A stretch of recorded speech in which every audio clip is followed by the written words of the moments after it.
Snipers, you have to see what's happening to the Bitcoin price this Sunday as I'm in the snow barefoot right now at the Wim Hof Winter Expedition in Poland. But I had to get this video update out to you guys because Bitcoin's candle low right now, 38,000 US dollars, exactly as we predicted. We knew here on the Snipers channel that we were playing inside of the range with a resistance of 41,950, a support of 38,000, and a potential $40,000 bullish inverse head and shoulder, which has now been invalidated. So I had to get this video update out to you guys because it's 2 a.m. Eastern Standard Time right now. It's the morning here in Poland. I'm about to have some breakfast, but I want to talk about what to expect before futures markets open because I don't want the Trick, Trap, and Frustrate crew to lock in some of our traders here on the Snipers channel. We have the #1 cryptocurrency analysis on the internet for the last 5 years, every single day. Remember to subscribe to the YouTube channel if you haven't already, youtube.com/snipers. So if you look at the current range that we're in, it's no surprise that we're testing 38,000 US dollars. We have the monthly open here. It's an extremely important area of support. And at this point, if we breach below 38,000, we have 36,500 and 34,780 as potential support levels. I'm going to talk about why I don't expect Bitcoin right now to breach any further down below 36,500, with 36,500 being the most amount of downside I'd expect before futures markets open. The reason I say that is so far, if we were to say that Bitcoin was correlating with traditional markets, we have a low that's formed and we have potentially a higher low that's currently forming. And so with the S&P 500, we have yet to form any further lows. And because the markets aren't open yet, we know the cryptocurrency market is the most manipulated on the weekend, but that doesn't mean that we're going to potentially see a breakdown below the initial low Bitcoin set around the $33,000 level because futures markets haven't opened yet and we haven't seen this play out for the S&P 500 yet. So until we can see further lows for the S&P 500, I don't think it would make sense to assume that Bitcoin can breach below the recent lows that we saw here with a candle low on the 24th of January of 32,917. It is most likely not going to happen until futures markets open and we get a better idea of what's going to happen. If we start to see any strength here at 38,000, what we have to expect is garden variety market behavior inside of the range with a resistance of 41,950 and 38,000. Yes, the inverse head and shoulder right now is off the table. We breached 40,000 US dollars. As a matter of fact, the only reason I put it back on the table yesterday for those that were tuned in was because of the fact that #1, Bloomberg took our analysis and started talking about the inverse head and shoulder. But then #2 is we saw institutional sell pressure and we saw more volume than we've ever seen since Bitcoin crossed below 41,950, actually more volume than we've seen since Bitcoin has hit 44,800. And so I just threw it out there as another potential bullish scenario, as I always address the bulls and bears on this channel, but I already took that off the table a few days ago when we breached below 41,950. I said the likelihood, if we breach 41,950, that we're going to just stop at 40,000 is pretty low, and that if we breach 41,950, there is a potential downside scenario of Bitcoin even coming below 30,000 to the $25,880 level, which we're not going to put on the table just yet because the S&P 500 has yet to form further lows. And so I want to just emphasize that in this video before I go and have some breakfast. I think Wim Hof's actually playing the guitar right now. I would love to bring the camera there, but he's very, very, very particular about cameras. Of course, it's a very, very big privilege to be here with Mr. Wim Hof, the Iceman in Poland. And so I'm going to go back to that, but if something happens below 36,500, I will update you guys. If we see any momentum in traditional markets as they open, I will update you guys. There's not much happening with on-chain metrics. Obviously, traditional markets aren't open right now. And so I've told you guys this many times in the past. The markets are the most manipulated during the weekend for the cryptocurrency market because of the fact that institutions are not playing. It's primarily retail and whales have more control over the price. Institutions, VCs, hedge funds, they're all home right now planning their week.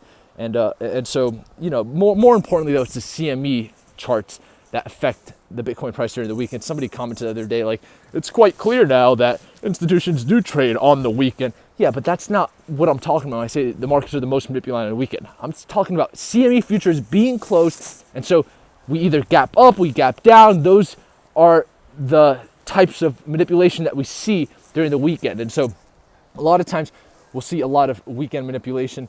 As a matter of fact, the recent low that we made was a CME gap that we filled at 32,930. So very interesting to see what's happening. I wouldn't be too worried just yet. I would say that, yes, the inverse head and shoulder is potentially off the table. This is a little bit more bearish, but until we can confirm further lows for the S&P 500, I think that it's fine as long as we stay inside of this range right now, with 38,000 being the candle low. We have the most accurate cryptocurrency channel on the internet. It's crazy that that's a candle low, but that happens all the time here on this channel because we don't just give you guys boxes and ranges like a lot of analysts do. We actually care about the exact price. It matters. It really does. For those that have been tuned in for long enough, you know how much it matters. You know, if a candle can't breach previous candle high, for example, even by $1, then that shows weakness. That shows that there's obviously a reason that that high wasn't breached. And so the dollar, even the cent matters in my opinion. And so with that being said, remember to smash the like button for the YouTube algorithm if you guys love the exact prices that we give, because we're the only channel that does that, give you guys the earliest confirmation with the most accurate prices. And so it's interesting to see what's happening right now.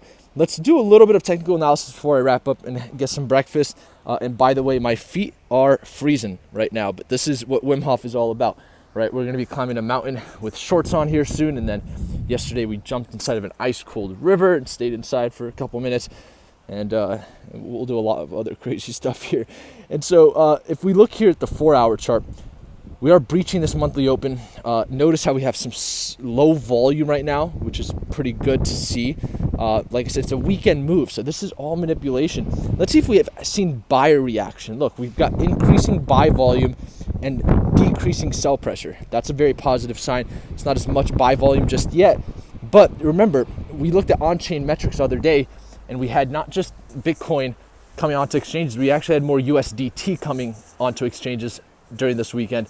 So that's a very positive sign that there's still money on the sidelines to potentially buy a dip. So right now you can see there is obviously institutional participation. What I really like the most though is where we had the inverse head and shoulder here on 40,000.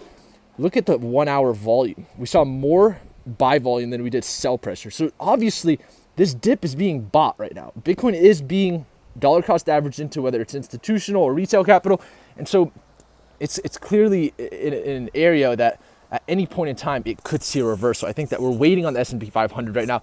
Institutions love getting prices as low as they can, because why would they want to pay a premium when they can get lower prices? And so the S&P 500 is still showing some weakness and people that are still fearful.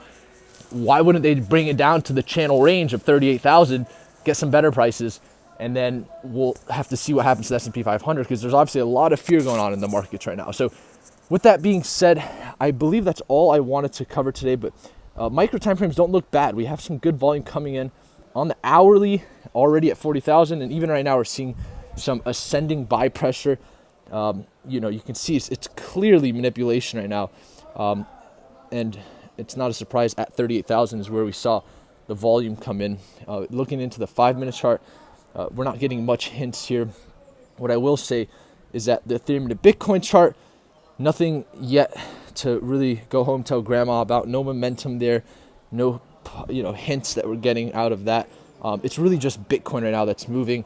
And so with that being said, thank you all for tuning into the Snipers channel today. I'll get an update out as soon as I can if something else happens. But for now, just realize this.